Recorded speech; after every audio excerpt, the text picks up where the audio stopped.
अर्को संसार हिजो मबाट पुरा नभएका कुराहरू अबको परिवारबाट पुरा होस् हैन। मैले कोही गल्ती गरेको थिएन, अब गल्ती नदोहोरियोस् त्यस्तो म पनि उहाँको कामना गर्छु। काखमा छोरी अनि एक्लो म, बुवा आमाको त्यतिखेर साथ सपोर्ट, किनकि अब एकदम मलाई उहाँहरूले चाहिँ अब हामीलाई धोका दिएर चाहिँ गई भन्ने टाइपको खालको हुन्छ नि त्यो आमा बुवाको। अब दुःख पऱ्यो नि आफै, सुख भयो भने आफैले गर्नुपर्छ, किनकि मेरो लागि खुसीमा रमाउने मान्छे नि कोही थिएन, दुःख पर्दा साथ दिने कोही थिएन। अब उहाँ पनि मेरै लागि हाम्रै लागि भनेरै बाहिर जानुभएको हो। अनि जे छ त्यो बच्चा उसको बोली नै आउँदैन, उसलाई हेरेर खुसी हुने, गीत गाएर गीत सुनेर खुसी हुने, त्यसरी नै आफूलाई काम गरेर मैले बाँच्नुपर्छ, मैले केही गर्नुपर्छ, त्यो खालको सपना सँगै सङ्घर्ष गर्दै गर्दै अब मान्छेले एक्लो हुँदाखेरि हेर्ने नजर सब थोक छोड्छु। अब म कहाँ गएर भन्न पनि कहिल्यै सकिनँ। सङ्घर्ष गर्दैछु, हरेक कुरा झेल्दैछु, भइ नभई 2 पैसा त्यहाँबाट 2 पैसा त्यहाँबाट 2 पैसा त्यहाँबाट अब यति गर्छ एउटा गीत रेकर्डिङ गर्न पुग्छ। त्यसरी अलिअलि गर्दै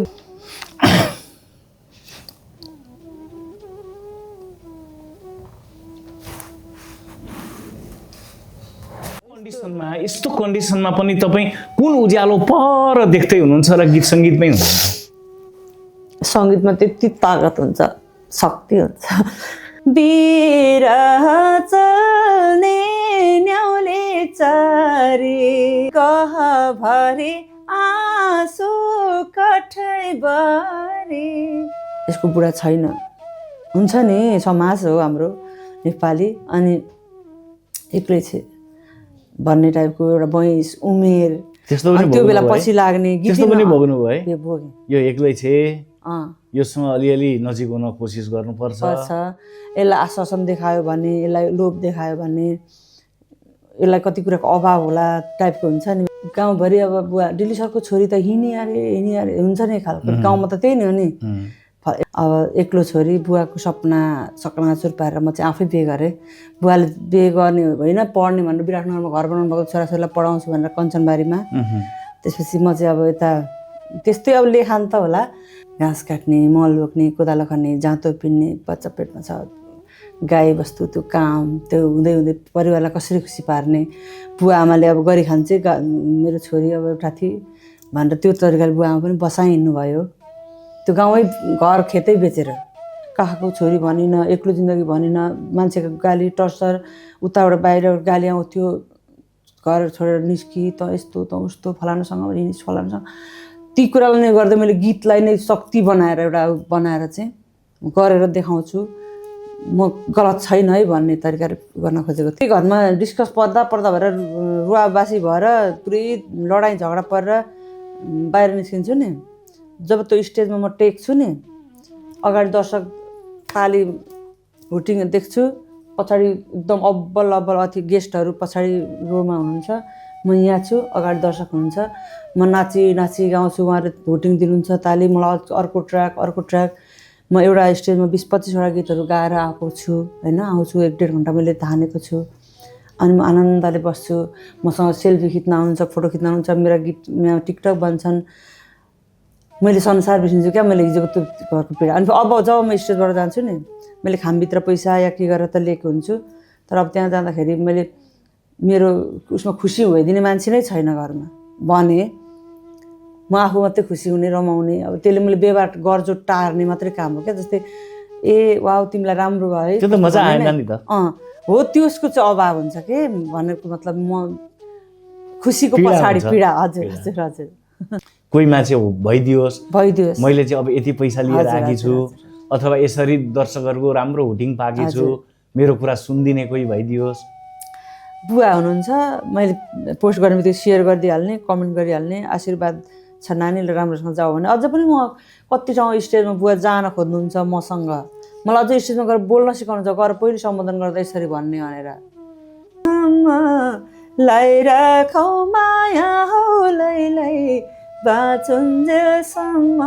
घाँस काट्दै कोदो रोप्दै होइन, ऊ त्यहाँ रुखमा, गोबनको रुखमा, दुधिलोको रुखमा रेडियो झुन्डाएको छ, त्योबाट आएको मान्छे। आज हामीले त्यही लोकगीतलाई फलो गर्दै, अनि गीत सङ्गीतको विकास कसरी हुन्छ? पूर्वमा किन कम छौँ, कलाकार कम भनेपछि हामीमै एकता छैन, हामीमै अग्रजले जुनियरलाई चाहिँ अघि बढ्नै दिनुहुन्न। हार्मोनियम किने, घरमा हार्मोनियम बजाउँदै मैले त्यो सारेगामा आरोह अवरोह गरेको देखेर वरिपरि गाउँका मान्छे छक्क परेर सुन्न आउँथ्यो त्यो सोमबारेमा। के हो यो हुन्छ नि, उहाँलाई अचम्म लाग्थ्यो होइन। ढाका टोपी काँधैमा गल्पना बस कान्छा बाँधेर त्यो माना, कति राम्री फुल जस्तै चिटिकै बस्यो माया देखने बित्तिकै। यहाँनिर खरे खोला भनेको त एकछिन उर्लिन्छ अनि सुक्छ होइन, मलाई त्यस्तो होइन, निरन्तर बगिरहने सधैँ मलाई छिट्टै आएर भाइरल भएर फेरि बिर्सिने होइन, मलाई सम्झिरहने लोकप्रिय सबैको मनमा बस्न सकौँ। भोलि म मरेर जाँदा पनि मैले छोडेर जाने कुरा भनेको अहिले हामी अरू नारायण गोपालका गीतमा अझै पनि हामी कहिल्यै त्यो गीत सुनेर थाक्दैनौँ, त्यो सुन्दा हामी अझै पनि कति आनन्दित हुन्छौँ नि। तर अरू गीत सुन्नु त हामीलाई हिजो सुनेको गीत आज बिर्सिन्छौँ, तर ती गीतका हरेक शब्द हामीलाई थाहा छ, शब्द कहाँनिर कुन म्युजिक छ थाहा छ भनेको। त्यसरी काल चाहिँ एउटा त्यो बनोस् भन्ने लाग्छ। अनि अर्को कुरा के भने, हामी जन्मिँदाखेरि सास हुन्छ, नाम हुँदैन, हाम्रो नाम राखेकै हुँदैन, सास चाहिँ हुन्छ। तर हामी मरेर जाँदाखेरि हाम्रो नाम हुन्छ, सास हुँदैन होइन। हो त्यो हामीसँग सास हुँदैन, तर हाम्रो नाम चाहिँ छोडेर जाउँ, राम्रै छोडेर जाउँ। भाइरल हुनको लागि बदनामी तरिकाले, गलत अर्थ तरिकाले दुईवटा मिनिङ लाग्ने गीत गाएर बुरुक स्टेजमा उफ्राएर विवादित भएर कन्ट्रोभर्सीमा आएर त्यस्ता कुराले होइन, राम्रै कुराले बिस्तारै जाउँ। म किन, मैले 300 भन्दा बढी त मैले गीत रेकर्ड गराइसकेकी छु। 18-19 वर्ष भइसक्यो यो क्षेत्रमा लागेको। मैले कति ठाउँ राम्रो वाह पाएँ होला, कहीँबाट नराम्रो कुरा पनि पाएँ होला, तर ती राम्रा नराम्राका बिचमा पनि म राम्रोलाई फिल्टर गर्दै आज सफलता मिलेको महसुस गर्दै म हिजो भोजपुरमा थिएँ, अस्ति झापामा थिएँ, अस्ति धनकुटामा छु, भोलि काठमाडौँ जाँदैछु, पर्सि फलान ठाउँ विदेश गएँ, जापान गएँ। किन भन्दा म मेरो तरिकाले खर्च गर्दै गइनँ, मलाई बोलाउनु भयो, मलाई पैसा धेरै बोलाउनु भयो, त्यसैले मेरो घर चलेको छ। दार्जिलिङको छुक रेल गुडो पैयाले, दार्जिलिङको छुक रेल गुडो पैयाले, मनको कुरा बल्ल बल्ल बुझ्यो मायाले, मनको कुरा बल्ल बल्ल बुझ्यो मायाले, वनको माया बनेको मजुरीलाई हो। फेरि पुरानै प्रश्नमा आए, भावनामा नआउनु होला। फेरि मलाई त एकदम आज बाउ र छोरीको चाहिँ संवाद हुन्छ कि हुँदैन? हुन्छ, मसँग नै हुन्छ, मसँग कुरा हुन्छ। के कुरा हुन्छ मलाई सोध्नु पाइँदैन होला? पाइन्छ, किन नपाउनु। के कुरा हुन्छ? यो माया कहिले मर्दैन अरे, स्वरूप बदलिन्छ, रूप बदलिन्छ भन्छन् नि। मैले हिजो उहाँलाई मन पराएरै म बुवा आमा सब थोक छोडेर गएको हो। उहाँले पनि मलाई संसारकै राम्री देखेर होइन, भन्नु न, राम्री छौ तिमी, हाँसेको छौ, तिम्रो आँखा राम्रो, तिमी हाइट छ, तिमी एकदम राम्रो छौ, त्यो भनेर लानुभयो। हामी सँगै बस्यौँ, हाम्रो प्रेमको निशानी एउटा छोरी जन्मियो, ऊ बाहिर जानुभयो, पठाउनु भयो, मैले घर सबै कुरा एउटा रित्तो ज्यान लिएर आएको मान्छे, सबै नजोडेको सामान थिएन, हरेक कुरा मैले गर्दै गएँ। म गीत सङ्गीत लागेँ। पछि उहाँलाई के कुरामा होइन, मान्छेको कुरा हो नि त, नेपालबाट के खबर जान्छ, उहाँले के बुझ्नुहुन्छ। अब यस्तै हुनु थियो, भयो। तर के गर्दैछौ, कस्तो छ, अहिले राम्रो छ गीत सङ्गीतमा, म गीत सङ्गीतको पूजा गर्ने मान्छे, अहिले गीत राम्रा चल्दैछन्, राम्रो गर्नु, छोरीको ख्याल गर्नु, आफ्नो ख्याल गर्नु, यस्तै भइहाल्यो, जे नहुनु त भइहाल्यो, मैले कहिले बिर्सेको छैन तिमीहरूलाई भन्नुहुन्छ। उहाँको त बिहे भइसकेर बच्चा जन्मिसकेको छ होइन, तर पनि उहाँले मलाई कहिलेकाहीँ म्यासेजहरू गरिराख्नुपर्छ, म आज कुन ठाउँमा छु उहाँले हेरिराख्नु भएको हुन्छ। हाम्रो प्रगतिमै चाहने मान्छे हो, छोरी राम्रो होस्, तिम्रो राम्रो होस् भन्ने मान्छे हो। त्यो ऊ भयो भने त मरि जा, त यस्तो तेरो केही नहोस् भन्ने टाइपको होइन हाम्रो उहाँको। ठेकीमा दैमै साचुन्जेल साइला, एकसरी माया हो लाउँदै जाउँ लै। उहाँले त कतिसम्म गर्नु भएको छ देउसी गीत। ए बाबा देउसी आहै भन भाइ हो देउसी रे, सबैले भन्ने शब्द यही हो नि। अनि कपिराइट लगाइदिनु भएको छ। हाम्रो युट्युबमै दाइले झेलिराख्नु भएको छ, रुद्र श्रेष्ठ दाइले। अब त्यो भोजपुर उहाँको जमानामा उहाँको हजुरबाहरूले गाउनु भन्थ्यो अरे। अब त्यही गीत उहाँले अहिले रेकर्ड गर्दाखेरि उहाँले ब्लक गरिदिनु पटक पटक उहाँको मुद्दा चलिरहेको छ। अनि मारुनी भाका कसैको हो त यो मारुनी, हाकपारे होइन, साकेला, हुर्रा, मगर जातिको यो सबै आफ्नो जात जाति यो त यहाँको माटोले उत्पादन गरेको गीतहरू हो नि त। लोकले गुनगुनाउने, लोकले गाउने, लोकले बुझ्ने, लोकले नै संरक्षण गर्ने गीतहरू हाम्रो संस्कृति एउटा हो नि त। अनि यो कुरालाई त हामी सबैले भएर गर्नुपर्नेमा यो तेरो हो गाउन पाउँदैनस् भनेर त्यो एकदम हाइज्याक गरेर दादागिरी हुन्छ नि, उहाँको दादागिरी, मसँग पावर छ, पैसा छ, कम्पनी मेरो हो टाइपको, म ठुलो देशमा छु, त्यसरी हुँदैन क्या। गीत सङ्गीतको विकास कसरी उहाँले जानेको उहाँले गर्ने, मैले जानेको मैले गर्ने, मिलेर जाँदा पो हामीले गीत सङ्गीतको पूर्वमा गर्न सक्छौँ। गायिका अन्जु गौतम तेह्रथुमको फुलेकमा जन्मिनुभयो। हजुर। खुत्रो खुत्रो खुत्रो खुत्रो झर्दै पथरी आउनुभयो। हजुर हजुर। पथरीबाट इटरी हुँदै अहिले काठमाडौँतिर हुनुहुन्छ। हजुर हो। यो यात्राको श्रृङ्खला अलिअलि सुनौँ न। अब तेह्रथुम जिल्लाको फुलेक गाविसमा जन्मिएँ, त्यहीँ हुर्किएँ, त्यहीँ पढेँ, त्यहीँ बढेँ। त्यसपछि अब जोड्नै पर्दाखेरि त्यतिमा सकिँदैन। हजुर।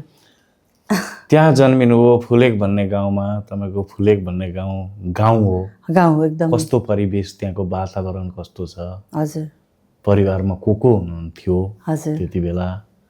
अनि कतिसम्म पढ्नुभयो? सबै कुरा भन्नु न। यस्तो भयो, फुलेकमा जन्मिएँ, त्यहीँ हुर्किएँ। एकदम राम्रो सानो सुन्दर गाउँ छ, माथि डाँडामा लाली गुराँस फुल्छ, तिनजुरे। एकदमै राम्रो त्यो ठाउँ, हाम्रो आफू जन्मेको ठाउँ त्यसै पनि राम्रो प्यारो होइन। अनि त्यही जन्मेँ, हुर्केँ, पढेँ, बढेँ, साथीसँगी, पारिवारिक माहौल पनि साङ्गीतिक माहौल सबैजना राम्रो, मलाई बुझ्ने, हौसला प्रेरणा दिने। त्यसपछि त्यही पढ्दै त्यहाँबाट मैले एसएलसी गरेँ। अनि त्यही त हो नि, एउटा उमेर रहेछ होइन, जुन बेला चाहिँ अब पढाइलाई भन्दाखेरि पनि अब पढ्नुपर्छ, केही गर्नुपर्छ भन्दा पनि म गीत गाउँछु, म केही राम्रो कलाकार बन्छु भन्ने पनि एकदम ठुलो सपना सानैदेखिको। अनि मेरो बुवाले अब गाउनको लागि चाहिँ एकदम सपोर्ट गर्ने, घरमा त्यो माहौल राम्रो थियो, साङ्गीतिक माहौल। बुवा सब गीत पनि लेख्ने। अनि साङ्गीतिक माहौल घरमा थियो भनेपछि घरको को सदस्य सङ्गीतमा हुनुहुन्छ? मेरो बुवा गीत लेख्नु पनि हुन्छ, गाउनु पनि हुन्छ, नाच्नु पनि हुन्छ, मादल बजाउनुहुन्छ, घरमा बजाउने सबै सिस्टमहरू थियो। अनि मलाई सानैदेखि नाच्न रहर। अनि बुवाले मै छोरी सुन्दरी कसरी भरो पानी, यत्रो थियो, म त्यसरी नाच्थेँ। अनि ठुलो कलाकार बन्ने एउटा सपना। टेलिभिजन त्यतिखेरको एउटा मात्रै रेडियो टेलिभिजन थिएन, एउटा सञ्चार सूचना तथा सञ्चारको माध्यमहरूको रेडियो नेपाल, त्यहाँका प्रत्येक गीत म सुन्थेँ, त्यहाँको बज्ने कार्यक्रम सबै सुन्थेँ। अब कथा एउटा, अनि ब्याट्री हुन्छ नि त, अनि त्यो ब्याट्री सकिन्छ भनेर चाहिँ हजुरबाहरूले त्यो चाहिँ समाचार सुन्नुपर्छ, घटना र विचार सुन्नुपर्छ भनेर हामीलाई बजाउनै दिनुहुन्थ्यो। हामीलाई चाहिँ गानाहरू, कथाहरू त्यस्तोहरू के सुन्नको लागि चाहिँ हामी लुकाइ बारीमा काम गर्न गएको ठाउँमा त्यसरी लान्थ्यौँ। अनि गाली गर्नुहुन्थ्यो, त्यो ब्याट्री घाममा सुकाएर टोकेर किच्याएर हुन्छ कि, त्यस्तो जमाना थियो। अनि बुवाले चाहिँ मलाई प्रेरणा, अब गाउनुपर्छ, लेखेर सँगसँगै डोर्याएर मलाई हरेक कम्पिटिसन स्कुलमा हुन्छ नि प्रतिस्पर्धा, वार्षिक उत्सवमा स्कुल गाविसको त्यहाँ गएर पनि मैले पुरस्कार जितेर ल्याउँथेँ। राम्रै हुँदै म आज यहाँसम्म छु। मैले पढाइ भनेको एसएलसी गरेपछि बिए गरिहालेँ। एसएलसी गर्नुभयो फुलेकबाटै। के हो स्कुलको नाम? श्री सार्वजनिक मावि। त्यहाँको कुनै सरहरू तपाईँलाई प्रेरणा दिने, तपाईँले सम्झिरहने? सबैजना हुनुहुन्छ। हाम्रो Lokendra Karki sir, head sir हुनुहुन्छ, इङ्ग्लिस टिचर हुनुहुन्छ, निर्मल कार्की, कमल खड्का, लिलम पौडेल, भीम खनाल, अब मेरो बुवा डिल्ली रमण गौतम त भन्नु नै भयो होइन। सबैजना। तपाईँ चाहिँ त्यो स्कुलको कुन स्तरको विद्यार्थी हो? एकदम फ्रन्ट लाइनको हो कि मध्यम स्तरको हो कि ब्याक बेन्चिज हो? मध्यम स्तरको। म खेलकुदमा पनि उत्तिकै म भाग लिन्थेँ, जेमा पनि क्या। अनि तर मलाई नाच्न र गाउनमा चाहिँ एकदम। कति सालको एसएलसी? कति सालको? 57। फेल पनि हुनुभयो? फेल एकपल्ट भएर कम्प्यार्टबाट गरेँ। अनि चिट चोर्न चाहिँ कतिको सिपालु हुनुहुन्थ्यो? अलिअलि चोरिन्थ्यो, अलिअलि यसो थोरै थोरै चोरिन्थ्यो है। हजुर। अनि अब त्यहाँबाट एसएलसी गरिसकेपछि पढ्ने उद्देश्यले कि के उद्देश्यले पथरीतिर आउनुभयो? त्यसपछि के हो कुरा यस्तो हो, अब बिहे गरेँ होइन, उहीँ हुँदै बिहे गरिसकेपछि अब त्यही त हो नि प्राकृतिक कुरा, बच्चा छोरी जन्मिने भयो। अनि पारिवारिक समस्या त्यही हो होइन, पहाडको ठाउँ मैले बिहे गरेँ पारिपट्टि बसन्तपुरदेखि पारिपट्टि भुल्के भन्ने ठाउँ छ। तपाईँको त धेरै कम उमेरमा बिहे भयो कि? 19। अनि त्यसपछि आर्थिक अभावको कारणले हस्बेन्ड बाहिर जानुभयो कतार। त्यसपछि मेरा दुःख सुखका दिन सुरु भयो। मलाई बुवा आमाले बोलाउनु पनि भएन। अब एक्लो छोरी, बुवाको सपनाचुर पारेर म चाहिँ आफै बिहे गरेँ। बुवाले बिहे गर्ने होइन पढ्ने भनेर विराटनगरमा घर बनाउनु भएको, छोराछोरीलाई पढाउँछु भनेर कञ्चनबारीमा। त्यसपछि म चाहिँ अब यता त्यस्तै अब लेखान त होला। अनि त्यसपछि उहाँ बाहिर जानुभयो। म अब दुःख सुख गर्दै त्यहाँको काम गर्दै बच्चा पेटमा छ। कहाँ बस्दै थियो? उतै पहाडमै। हजुर हजुर हजुर। अनि त्यस्तो भएपछि अब मेरा सङ्घर्षका दिन होइन, घाँस काट्ने, मल बोक्ने, कोदालो खन्ने, जाँतो पिन्ने, बच्चा पेटमा छ, गाई बस्तु, त्यो काम, त्यो हुँदै हुँदै परिवारलाई कसरी खुसी पार्ने। बुवा आमाले अब गरिखान्छ मेरो छोरी अब एउटा थिए भनेर त्यो तरिकाले बुवा आमा पनि बसाइहिँड्नु भयो। त्यो गाउँमै घर खेतै बेचेर मात्रै बोलाउनु भयो। बुवा आमाको इच्छा विपरीत तपाईँले बिहे गर्नु? हजुर त्यस्तै होला। त्यो कुराको गहिरो चोट भयो? एकदमै चोट भयो बुवालाई। अनि के अरे गाउँभरि अब बुवा डिल्ली सरको छोरी त हिँडिहाले हुन्छ नि खालको, गाउँमा त त्यही नै हो नि। एउटा के भयो अनि त्यसपछि बुवाले त्यत्तिकै घर खेत सब बेचेर एकदम राम्रो जमेर बस्नु भएको थियो। राम्रो नै हाम्रो परिवार थियो। त्यसपछि म उता दुःख गरिरहेको थिएँ। अनि पछि मात्रै हामीलाई बिहे गरेर बिहे जस्तो गरेर मन्दिरमा टिकाटालो गरिदिनु भयो। अनि मेरो छोरी जन्मी। त्यसपछि म पथरी। अनि चाहिँ म पाहाडमा अलिक गाह्रो हो भनेर छोरी पढाउने, म पनि केही गर्छु भनेर त्यो खेती थियो त्यहाँ आएर। अनि पथरीमा खेती थियो? पथरी शनिश्चरी तल सोमबारे भन्ने ठाउँमा। अनि त्यहाँ आएर पनि मैले अनि सानी छोरी, अनि सानो टिनको घर, अनि वरिपरि भाटाले बारेको होइन, मेरो हस्बेन्डले नै बनाइदिएर उहाँ विदेश जानुभएको। अनि त्यहाँ पनि खेती त अर्कालाई दिएको, तर म फ्री थिएँ नि त, बच्चा नानी थिएँ। आज कसको घरमा काम, कसको गहुँ काट्नु छ भने गहुँ काट्न जान्थेँ, धान रोप्नु धान काट्न जान्थेँ, आलु खन्नु छ भने आलु खन्न जान्थेँ। अनि कसैले आलु, कसैले गहुँको पिठो, कसैले दही मोही, कसैले दाल हुन्छ नि। म जे काम सघाउँथेँ मेरो घरमा सबै कुरा हुनुहुन्थ्यो, दिनुहुन्थ्यो, माया गर्नुहुन्थ्यो। म गाना सुनाउँथेँ त्यो बेला पनि, गहुँ काट्थेँ जुनेली रात नानी। होइन, तपाईँले चाहिँ अरूको खेतमा अरूको घरमा काम गर्नुपर्ने आर्थिक दुरअवस्था हो? त्यस्तो होइन, तर म घरमा के गरेर बस्नु होइन, बच्चा के अरू केही पनि काम थिएन। मैले सानो खसी बोका पालेको थिएँ, घाँस एकपल्ट ल्याएर दिँदा भइहाल्थ्यो, खोले दिँदा भइहाल्थ्यो। त्यो काम चाहिँ मैले के भन्दा अन्जु भन्ने सबैले माया गर्ने काम सघाइदिन्थेँ, जान्थेँ। छोरी पछाडि पिठोमा बाँधेर पनि मैले काम गरेँ कहिलेकाहीँ। अनि त्यसपछि सबैले माया गर्नुहुन्थ्यो गाउँमै, मलाई राम्रो गर्नुहुन्थ्यो। त्यो मलाई अझै त्यो ठाउँ कति माया छ। मैले त्यहाँ सङ्घर्ष गरेँ। त्यसपछि उहाँबाट अलिअलि पैसा पठाउनु थाल्नुभयो। अनि मैले सिडिएमए फोन चल्न थाल्थ्यो त्यो बेला। फोन किनेँ, टिभी कसैको घरमा थिएन त्यो गाउँमा। मैले टिभी किनेँ, त्यो सिडी लाएर हुने हुन्छ नि डिभिडी, त्यो किनेँ, त्यो त्यहीबाट पठाइदिनु भएको थियो। अनि गीत सुने? अनि गीत सुन्न थालेँ। अनि कति गर्मी हुन्थ्यो, पङ्खा कसैको घरमा थिएन, मेरो पङ्खा मैले सबै सानो घर तर सबै कुरा मैले जोड्दै गएपछि मेरो बुवाले खुसी हुनुभयो। अनि अलिकति मास्तिर बजार छ, त्यो बजारमा घडेरी किनेर बुवा आफै 3 महिना बसेर मलाई पक्का घर बनाइदिनु भयो। उताबाट पैसा आयो, तर बुवाले चाहिँ खटेर गरिदिनु भयो। बुवा भन्नाले मेरो बुवा, मेरो मलाई जन्म दिनु बुवा विराटनगरबाट त्यहीँ गएर बनाइदिनु भयो। त्यसपछि मलाई राम्रो भयो। अनि नेपाली तारा पहिलो दिपक लिम्बू फर्स्ट हुनुभयो। त्यो टाइममा चाहिँ मलाई अब कहाँबाट अब सङ्गीत पनि सिकेको छुइनँ, तर म कुन आर्टले गएँ होला, धरानमा अडिसनमा भिड्न गएँ। अनि छोरी के अरे नर्सरीमा अब हालेँ मैले सोमबारेमै। अनि म धरानमा चाहिँ अडिसन दिन गएँ। मलाई यो कार्ड झुन्डाइदिनु भयो, लाइनमा बसेँ, कति सयौँको लाइन थियो बल्ल बल्ल त्यो बेला चलेको गीतहरू भनेको। अनि बल्ल मेरो पालो आयो।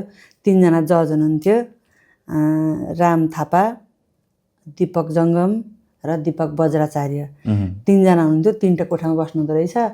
अनि मेरो चाहिँ पहिलो चरणको अडिसन चाहिँ दीपक बज्राचार्य सरकोमा पर्यो। अनि म गएँ। यसरी नै कुरा नमस्ते गाउनुहोस्। धरनाको बजारमा माया बस्यो एकै नजरमा, यो गीत चलेको थियो। मैले गाएँ, ल राम्रो छ भनेर त्यो दिन म पास। त्यहाँबाट जब अर्को राउन्डको लागि फेरि म माथि तलमा दीपक जङ्गम सरकोमा गएँ। अनि त्यहाँ गएपछि टक्क उभिएँ, पर हुनुहुन्थ्यो, त्यहीँ उभिनुहोस् दिनुभयो। लाली गुराँस जम्बरी चाँप चमेली जे भने नि हुन्छ हजुर म त नेपाली, यो गीत गाएँ। कहाँ सिक्नुहुन्छ सङ्गीत? अब उहाँको प्रश्न एकैचोटि सिकेको छैन, सिक्नुपर्छ। तपाईँको सम्भावना धेरै राम्रो छ, तपाईँको आवाज टोन एकदम राम्रो छ, सुरको ज्ञान। अडिसनमा कतिको डराउनु भएको थियो तपाईँ? अनि त्यसपछि नर्भस भएर नै त होला नि होइन, उहाँले सोध्नु भएको। अनि त्यसपछि अनि म सङ्गीत क्लास अब कहाँ सिक्ने, अब सङ्गीत त सिक्नुपर्ने रहेछ भनेर म पत्रीमा सङ्गीत क्लास विद्यालय खोजेर, पूर्वाञ्चल सङ्गीत विद्यालय रहेछ इलामको, हाम्रो गुरु हुनुहुन्छ मेरो पहिलो गुरु अवोध पन्दाग, उहाँकोमा एडमिसन गरेर म यति मेहनत गरेर सङ्गीत सिक्न थालेँ। हार्मोनियम किनेँ, घरमा हार्मोनियम बजाउँथेँ। मैले त्यो सारेगामा आरोह अवरोह गरेको देखेर वरिपरि गाउँका मान्छे छक्क परेर सुन्न आउँथे त्यो सोमबारेमा। के हो यो हुन्छ नि, उहाँलाई अचम्म लाग्थ्यो होइन।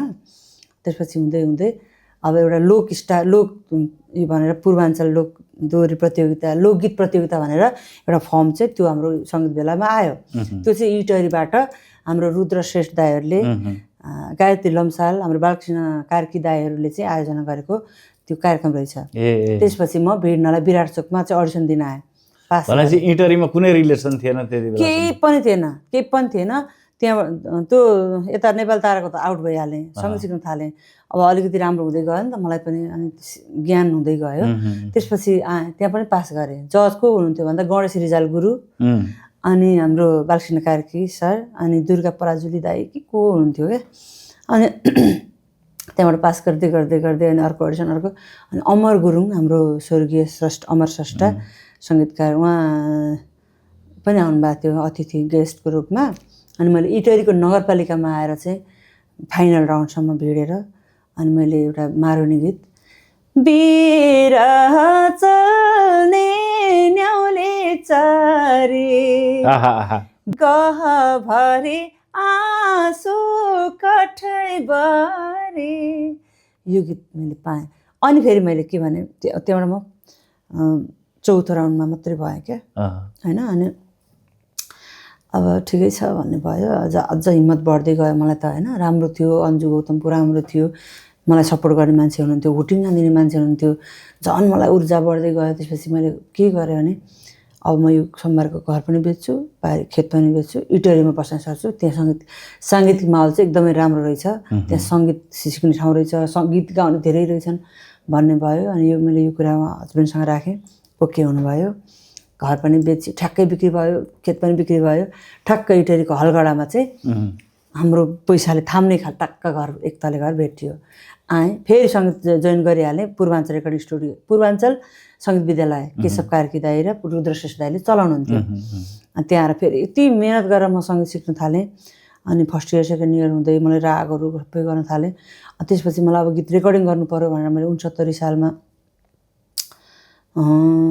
एउटा तिजको गीत आफै लेखेर, कुन्दन दाईले सङ्गीत गर्नुभयो। अनि म तिजका गीतबाट तिहारका गीत हुँदै हुँदै जुन धरान घन्टा घर भन्ने गीत चाहिँ अर्कैकोमा स्वर हाल्ने अवसर पाएँ। त्यसपछि लगानी, शब्द, कम्पोज, लय सबै अर्कैको थियो, आवाज मात्रै मेरो थियो। किनभने त्यो गीत चाहिँ यस्तो भयो, युट्युब भनेर अहिले जस्तो पनि थिएन, अनि टिकटकहरू पनि केही अब हुने कुरै भएन।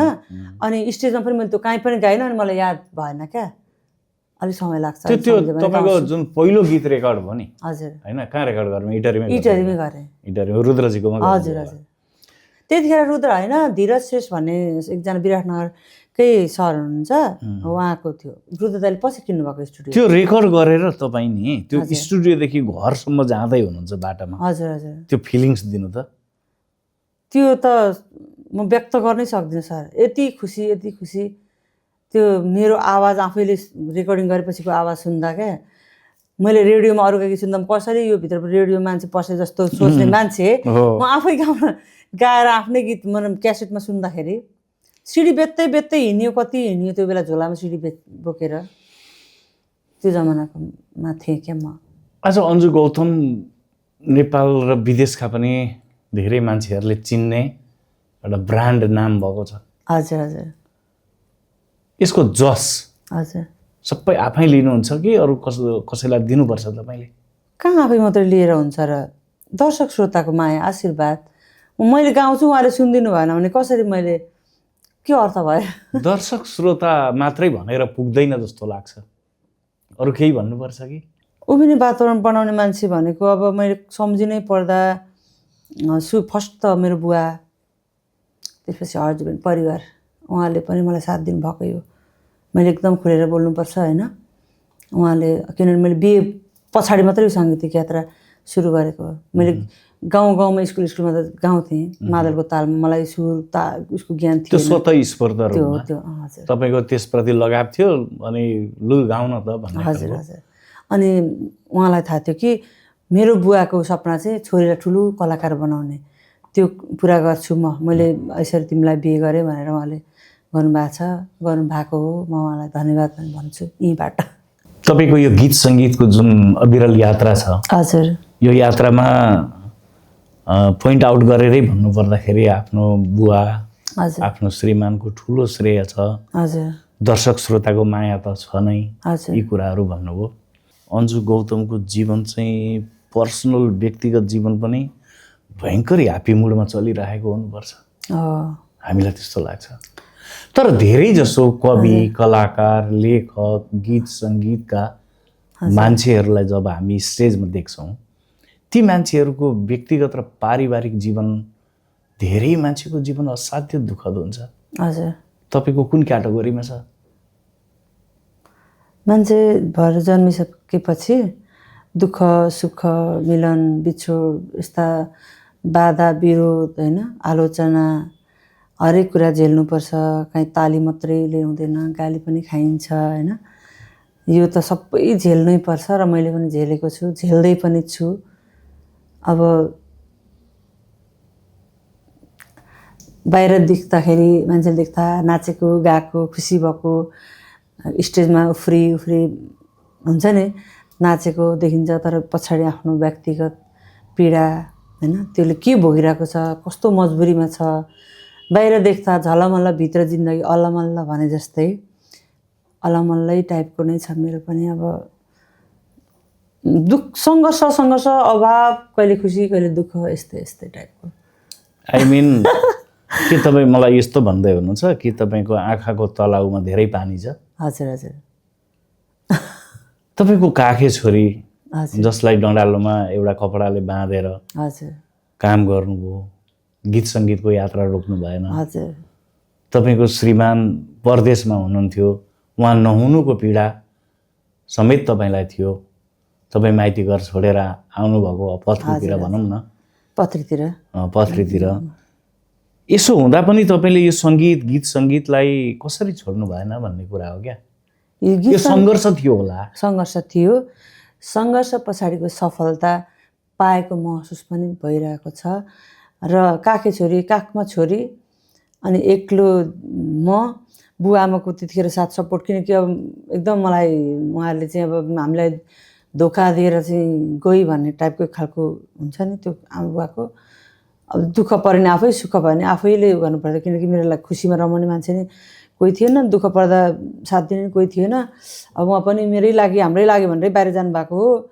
अनि जे छ त्यो बच्चा, उसको बोली नै आउँदैन, उसलाई हेरेर खुसी हुने, गीत गाएर गीत सुनेर खुसी हुने, त्यसरी नै आफूलाई काम गरेर मैले बाँच्नुपर्छ, मैले केही गर्नुपर्छ, त्यो खालको सपनासँगै सङ्घर्ष गर्दै गर्दै अब मान्छेले एक्लो हुँदाखेरि हेर्ने नजर, यसको बुढा छैन, हुन्छ नि, समाज हो हाम्रो नेपाली, अनि एक्लै छ भन्ने टाइपको एउटा बयस, उमेर, त्यो बेला पछि लाग्ने गीत पनि भोग्नु भयो। भोगेँ। यो एक्लै छ, योसँग अलिअलि नजिक हुन कोसिस गर्नुपर्छ, यसलाई आश्वासन देखायो भने, यसलाई लोभ देखायो भने, यसलाई कति कुराको अभाव होला टाइपको हुन्छ नि मान्छेहरू, त्यस्तो कोही सहयोग गर्ने तरिकाले, कोही चाहिँ मनदेखि राम्रो सोचेर हुन्छ।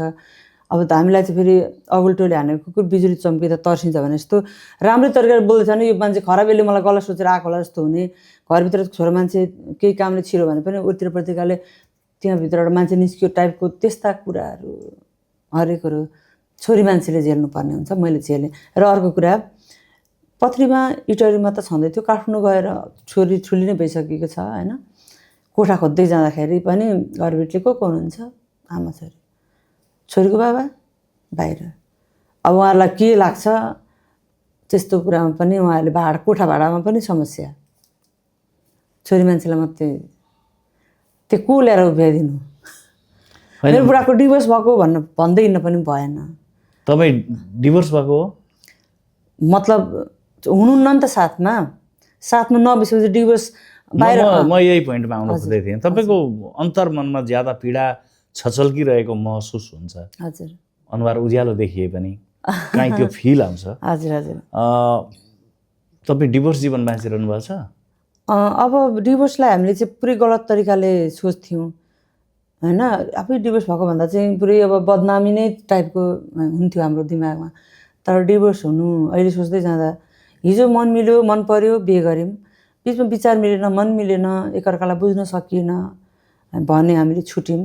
म आफ्नो जिन्दगी बाँच्नु भएको छ, म मेरो जिन्दगी बाँचेको छु। तर मान्छेले चाहिँ भयङ्करै अपराध गरे जस्तो सोच्छन् नि त। अनि त्यो कुरामा चाहिँ असर छोरी मान्छेलाई पर्छ। उही बुढा विदेशको गएको थियो, उही भएर यस्तो भएर हुन्छ नि। तर त्यो कुरा हामी दुईजनालाई बाहेक अरू कसैलाई पनि थाहा हुँदैन क्या। कति कुरा पर्सनल कुरा हुन्छ नि, भन्दै हिँड्न नै नमिल्ने कति बाध्यताहरू हुन्छन्, कति के हुन्छ। त्यो एकअर्कामा माया अझै पनि हुन्छ, सम्झना याद अझै पनि हुन्छ। अनि मान्छेले हेर्ने नजर र त्यो भोग्ने मान्छेको पीडा एउटा संवेगात्मक कुरा हजुर गरौँ। डिभोर्स कन्डिसनमा तपाईँलाई सहज असहज केही होला। हजुर हजुर। डिभोर्स कन्डिसनमा तपाईँको हस्बेन्डलाई पनि सहज असहज केही होला। हजुर। तपाईँको नानी कति वर्षकी बहिनी? मेरो छोरी त 20 वर्ष। 20 वर्ष। उनले कति समय अगाडिदेखि हजुर आफ्नो बुवा र आमाको सम्बन्ध बिग्रेको? उनको उमेर कति थियो? उसको उमेर 14 वर्ष जति भयो। त्यो मनोविज्ञान 13-14 वर्ष थियो। त्यो मनोविज्ञान बाबुआमाले अथवा यसो पनि नभनौँ, त्यो मनोविज्ञान त्यो बच्चाको महसुस गर्नुहुन्छ नि तपाईँ त आमा हो। म त गरेको छु। कस्तो महसुस, उनलाई कस्तो भयो होला? त्यो त अब बाउमाको गल्तीले छोराछोरीलाई पर्ने मानसिक असर, मानसिक टर्चर होइन। बुवा मिलेर बसिदियोस्, बुवा आमाको काखमा सँगै छोराछोरी बस्नु, त्यो हामीलाई पनि लाग्छ। हामीलाई पनि त्यो रहर हुँदैन कि छोराछोरीलाई बिचल्ली बनाएर चाहिँ हामी छुट्टिँदा खुसी हुने होइन। तर त्यो अब उसको बच्चाको लागि मात्रै सोचेर आफ्नो कुराहरू पनि, अब उहाँलाई मसँग बस्न मन छैन, मन परेन, मेरो गतिविधिहरू मन परेन, मैले हिजो उहाँले नै गीत गाउन साथ दिनुभयो, आज मैले गीत गाएर हिँडेको उहाँलाई मन परेन, त अब मैले छोरीको चित्त दुख्छ भनेर उहाँलाई जबरजस्ती मेरो उसमा राख्न पनि भएन। किनकि कन्ट्याक्ट अहिले हरेक कुराबाट कन्ट्याक्ट नै विहीन भएर त्यो एकदम नराम्रो तरिकाले किन अर्कालाई राख्ने, अब उहाँ पनि स्वतन्त्र हुनुहोस् भनेर हामीले सहमतिमा गऱ्यौँ। त्यो कुरा त्यो तपाईँको कुरा हो हजुर, अथवा त्यो तपाईँको श्रीमानको कुरा हो। हजुर, म तपाईँको छोरीको कुरा गर्दैछु। त्यो छोरीको मनोविज्ञान सम्झिनुहोस् न। सम्झेर मैले पुरै उनलाई पनि बुवा चाहिँदो होइन। एउटा बच्चा जसलाई आमा र बुवा दुइटै चाहिन्छ, तर आज ऊ आमासँग मात्रै छ, मसँग छ। मैले बाबा मम्मीकै माया त दिन सक्दिनँ होइन। उसलाई बाबाको फिल त चाहिन्छ बाबा भनेर उसले, तर मैले गर्न सक्ने चाहिँ मैले गरेँ। तपाईँलाई सोचिन् हिजो आज कहिले अब बाबाको बारेमा केही तपाईँहरू दुईजना मात्रै बसेको बेला कुरा हुन्छ? पहिला चाहिँ धेरै नै उसले सोध्थी पनि कुराहरू गर्थ्यो। अब त उसले बुझ्न थाल्यो नि त। अहिले त्यस्तो छैन, सोध्दैन उसले, वास्तै थाहा नपाए जस्तो गर्छ कति कुराहरू। केयरलेस जस्तो। तपाईँ रोएको देखेकै छन्।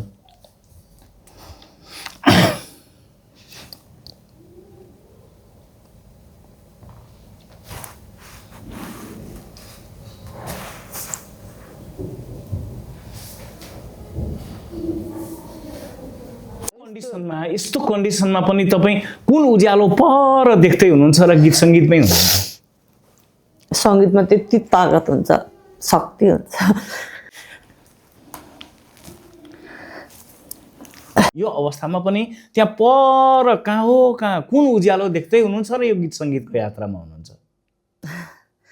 यो गीत सङ्गीतमा लागिसकेपछि यो सङ्गीतमा यति शक्ति हुँदो रहेछ सर, यति तागत हुँदो रहेछ कि उसले सबै थोक छोड्दा पनि सङ्गीत, किनकि यो कस्तो सरस्वतीको यो हाम्रो प्रसाद हुन्छ नि, यो चाहिँ चाहेर पनि जति जे गरे पनि छोड्नै सकिँदैन। मैले जबरजस्ती यो छोड अनि म तँलाई सम्हाल्छु भन्ने जस्तो कुरा आए पनि त्यो भित्रभित्र चाहिँ एकदम त्यो हुन्छ नि, त्यो उसले व्यक्त गर्न सक्दैन, तर उसलाई त्यो मन, त्यो एउटा जुन लागेको उसलाई त्यो सङ्गीतप्रतिको मोह, त्यो लगाव, उसले गर्ने कुराहरू सबै कुराहरू चाहिँ उसले कुनै हालतमा छोड्नै सक्दैन। म त्यस्तै उसमा छु क्या, मैले सब थोक छोड्छु, अब म कहाँ गएर भन्न पनि कहिल्यै सकिनँ। सङ्घर्ष गर्दैछु, हरेक कुरा झेल्दैछु, भइ नभई 2 पैसा त्यहाँबाट 2 पैसा त्यहाँबाट 2 पैसा त्यहाँबाट, अब यति गर्छ एउटा गीत रेकर्डिङ गर्न पुग्छ। त्यसरी अलिअलि गर्दै बचत गर्दै सिङ्गो एउटा गीत बन्छ। अनि त्यो गीत अलिअलि राम्रो सुन्न थालेपछि, मान्छेले रुचाउन थालेपछि एउटा कसको आँखा लाग्छ, त्यो गीत मसँग मिल्यो भन्छ, अनि त्यो गीतलाई उसले ब्लक हानिदिन्छ। म त्यो प्रसङ्गमा आउने नै छु। हजुर। कति राम्री फुल जस्तै चिटिक्कै हजुर भन्ने तपाईँको साह्रै लोकप्रिय प्रचलित गीत छ नि। हजुर हजुर गुनगुनाइदिनु न। यो गीत चाहिँ हाम्रो भानु ओली बिर्तामोडमा हुनुहुन्छ, उहाँ रोचक थापा दाई हुनुहुन्छ होइन, उहाँको शब्द, भानु ओली दाईको सङ्गीत र मैले र भानु दाईले गाएको। यसमा हामीले अडियो भिडियो दुईजनाले मिलेर गरेका थियौँ। म्युजिक नेपालमा छ त्यो गीत, राम्रो, अहिले एकदम राम्रो रुचाइराख्नु भएको छ टिकटकमा, हरेक बिहेमा बज्छ, खुसी लाग्छ।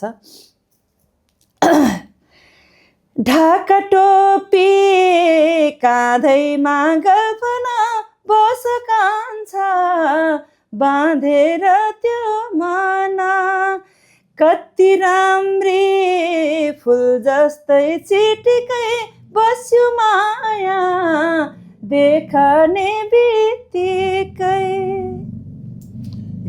यहाँ अब प्रेमकै कुरा छन्। हजुर हजुर गीतमा पनि हो, प्रेमकै कुरा छन्, परिवारकै कुराहरू छन्। हजुर हो।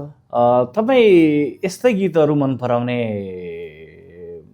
अन्तर्गत पर्नुहुन्छ हो है? एकदमै हो। मलाई चाहिँ रोमान्टिक टाइपको मनपर्छ, स्याड, त्यो सेन्टिमेन्टल त्यस्तो गाउन त गाउँछु, तर मनदेखि गाउन चाहिँ मलाई एकदम रोमान्टिक गीत मनपर्छ। त्यो खरे खोला, हजुर, बर्खामा खरे खोला आउँछ, झ्यापझिप्पै एकैछिनमा सुकेर कमिला हिँड्नु थाल्छ हो है।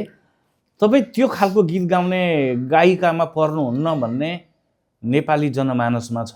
हजुर है, तपाईँका गीतहरू चाहिँ दिगा हुन्छन्, हरिया हुन्छन् अरे क्या, हरिया यो प्रकृति हरियो भएर चाहिँ तपाईँलाई एकदम त्यो खरे खोला जस्तो गीत गाएर एकदम साह्रै लोकप्रिय बन्नु जस्तो लाग्दैन?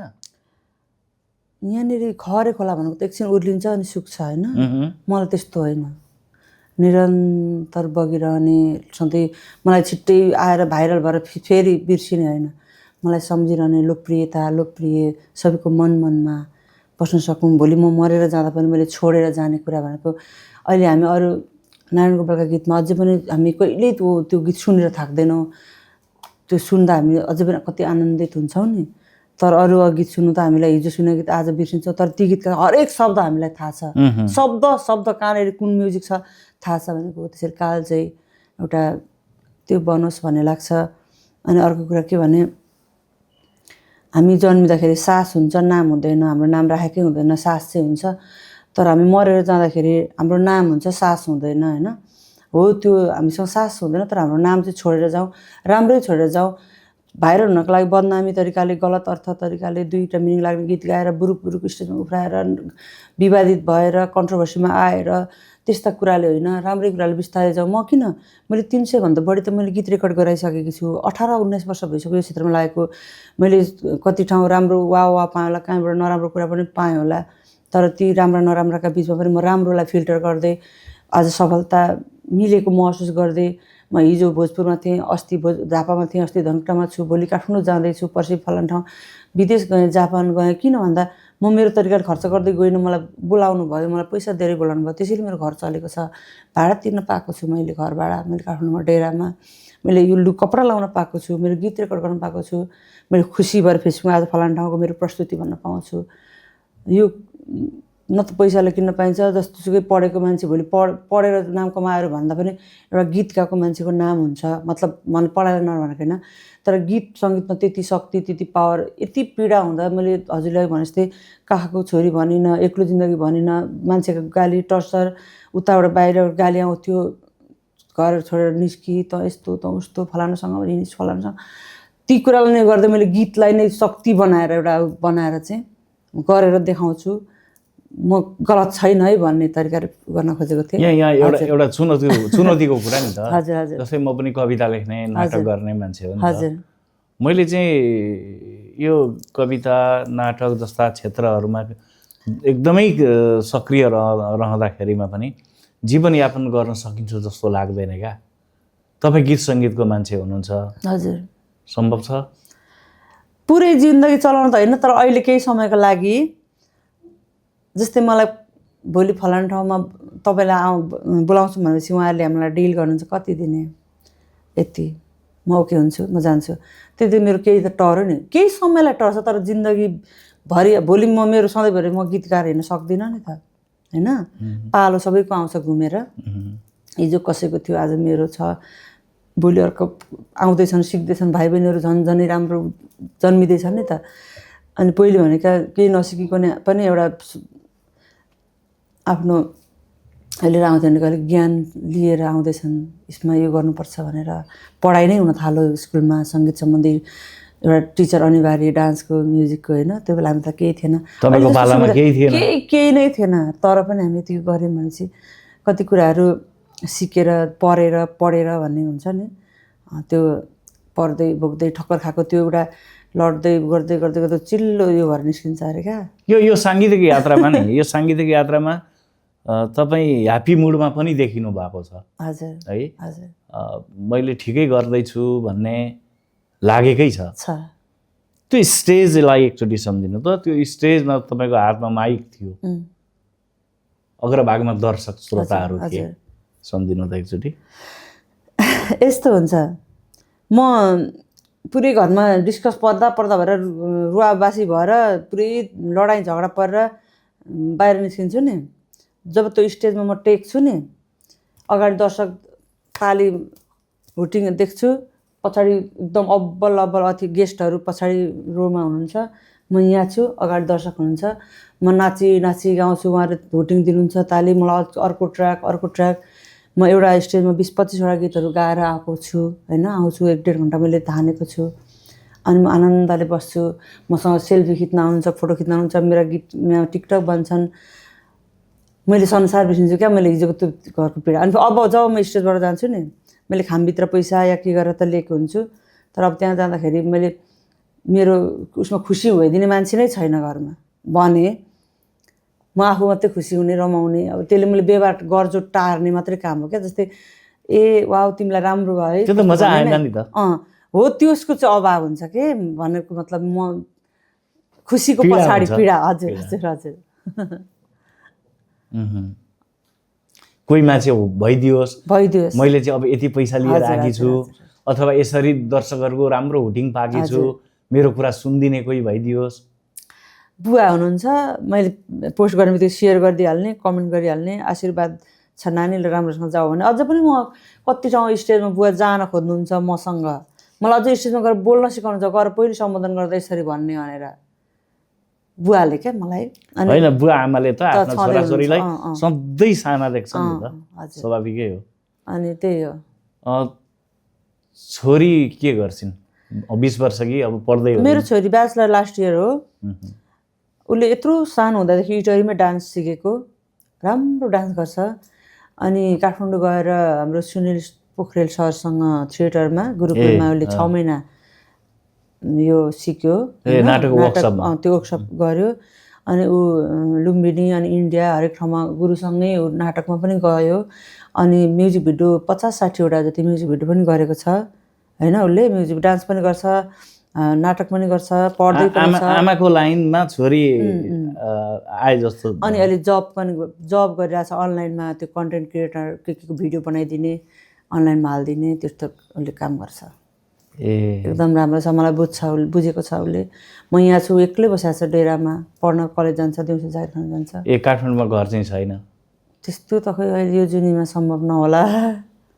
किन? एकदम यो त हरेस खाने कुरा होइन, मतलब महँगो छ। लाखौँ मान्छेहरूको घर काठमाडौँमा छ, लाखौँ मध्ये तपाईँ पनि एउटा हो नि त। हो सर, मेरो छोरी पढ्दैछ, मैले त नसकुला, छोरीले गर्छन् कि।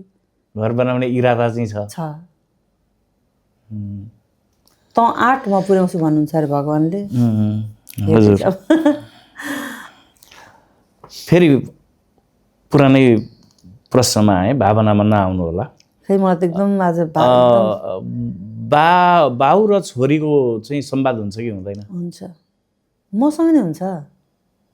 मसँग कुरा हुन्छ। के कुरा हुन्छ मलाई सोध्नु पाइँदैन होला? पाइन्छ, किन नपाउनु। के कुरा हुन्छ?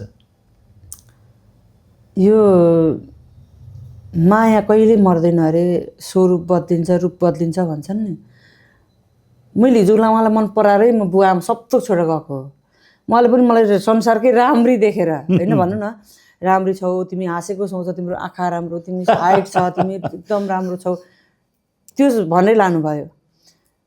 हामी सँगै बस्यौँ, हाम्रो प्रेमको निशानी एउटा छोरी जन्मियो, ऊ बाहिर जानुभयो, पठाउनु भयो, मैले घर सबै कुरा, एउटा रित्तो ज्यान लिएर आएको मान्छे, सबै नजोडेको सामान थिएन, हरेक कुरा मैले गर्दै गएँ। म गीतसँग लागेँ। पछि उहाँलाई के कुरामा, होइन मान्छेको कुरा हो नि त, नेपालबाट के खबर जान्छ, उहाँले के बुझ्नुहुन्छ। अब यस्तै हुनु थियो, भयो। तर के गर्दैछौ, कस्तो छ, अहिले राम्रो छ गीत सङ्गीतमा, म गीत सङ्गीतको पूजा गर्ने मान्छे, अहिले गीत राम्रो चल्दैछन्, राम्रो गर्नु, छोरीको ख्याल गर्नु, आफ्नो ख्याल गर्नु, यस्तै भइहाल्यो, जे नहुनु त भइहाल्यो, मैले कहिले बिर्सेको छैन तिमीहरूलाई भन्नुहुन्छ। उहाँको त बिहे भइसकेर बच्चा जन्मिसकेको छ, होइन। तर पनि उहाँले मलाई कहिलेकाहीँ म्यासेजहरू गरिराख्नुपर्छ, म आज कुन ठाउँमा छु उहाँले हेरिराख्नु भएको हुन्छ। हाम्रो प्रगतिमै चाहने मान्छे हो, छोरी राम्रो होस्, तिम्रो राम्रो होस् भन्ने नै मान्छे हो। त्यो ऊ भयो भने त मरिजा, त यस्तो तेरो केही नहोस् भन्ने टाइपको होइन हाम्रो। उहाँको नै राम्रो होस्, उहाँको अर्को संसार, हिजो मबाट पुरा नभएका कुराहरू अबको परिवारबाट पुरा होस्, होइन। मैले कोही गल्ती गरेको थिएँ भने अब गल्ती नदोहोरियोस्, त्यस्तो म पनि उहाँको कामना गर्छु, सम्झिन्छु। अनि मैले अर्को बिहे गरेको छैन। मैले अहिले पनि नागरिकतामा के अरे श्रीमानको नाम भन्छ, फलानु तपाईँ घर कहाँ छ, इटरी। मेरो इटरी घर त छ नि त, छ, परिवार हुनुहुन्छ त्यहाँ, होइन। तर म त्यो घरमा पो जाँदिनँ त, म डेरा लिएर बसेको छु इटरीमा। त्यो पसल छ, सानो यसो। म गीत मात्रै गाएर खान्छु भनेको छैन, मैले गीत गाउन पाएन भने पनि मैले सानो चिया पसल खोलेको छु, म चिया बेच्छु, काम गरेर खानलाई के को। काठमाडौँमा अनामनगरमा खाजा घर छ मेरो छोरीको नामबाट, ज्योति खाजा घर इटरीमा छ। पहिले ज्योति गेस्ट हाउस चलाएँ मैले काठमाडौँ गौशालामा 4 वर्ष। पछि अहिले बालिन्साले त्यो घर अगाडिको त्यो बाटो चाहिँ अहिले छैन, भत्काएको छ त्यो काठमाडौँ महानगरपालिकाले। अनि म गीतले मात्रै पालिन्छु भन्ने छैन, यो छँदैछ आफ्नो ठाउँमा। कार्यक्रम पर्दा जान्छु, नत्र म दोकानमा बिजी हुन्छु।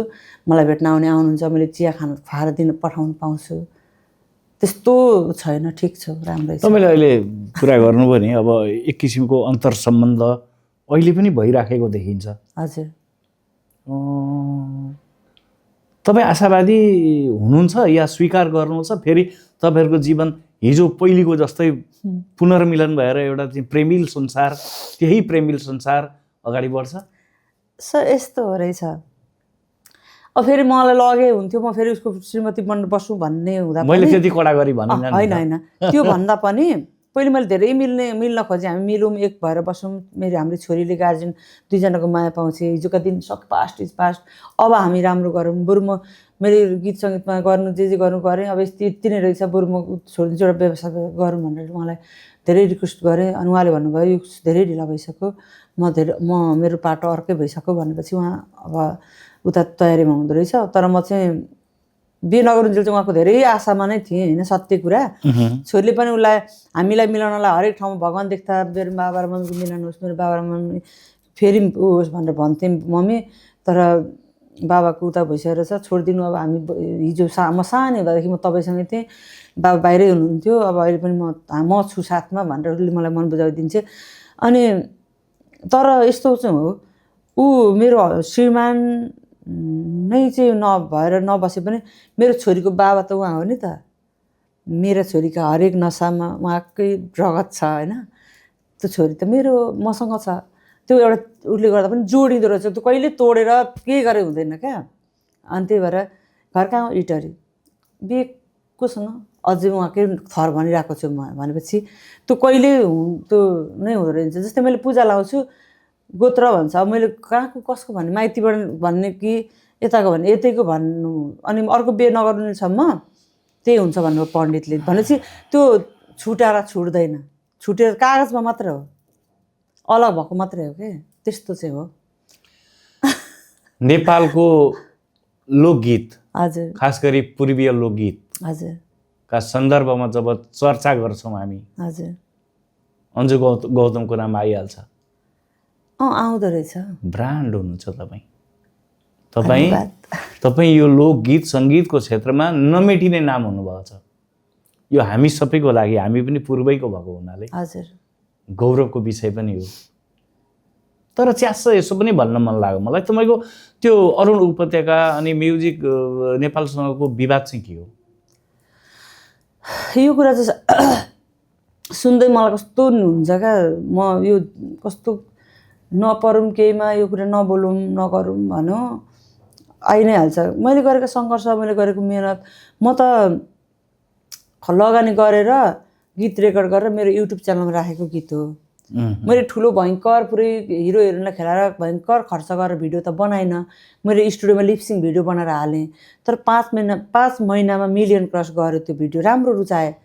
त्यो तेह्र थुमे ढाका राम्रो भक्तपुरे दही मिठो, त्यो गीत एकदमै रुचाउनु भयो। गुनगुनाउनु मिल्छ?